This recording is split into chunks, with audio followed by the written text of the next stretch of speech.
Hello mga kainday! Another day, another vlog po tayo. Cooking tayo ng ating lunch for today. Magluluto lang tayo dyan na sinigang na pork. Ayan, nilaga na ng ating pork. And then nilagyan natin yan ng kamatis at sibuyas habang nilalaga. And then lalagyan na natin siya ng gabi para pampalapot. Yan, pakukulan pa rin natin hanggang sa lumambot ang ating gabi. At syempre, nilagyan ko na rin yan ng sili mga kainday. Yan, pakukulan pa rin natin.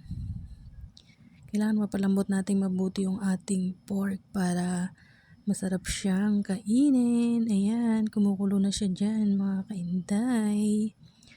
At syempre, disclaimer lang, ang nilagay lang natin yung veggies ay kangkong.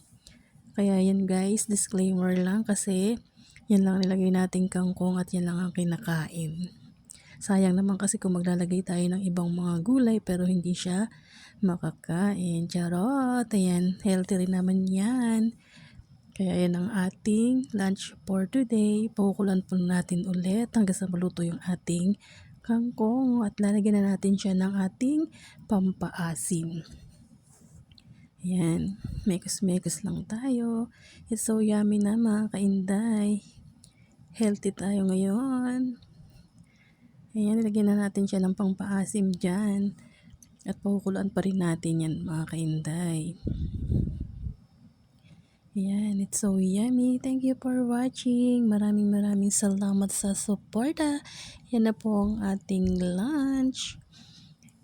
Ayan po, kain na po tayo. Bye-bye!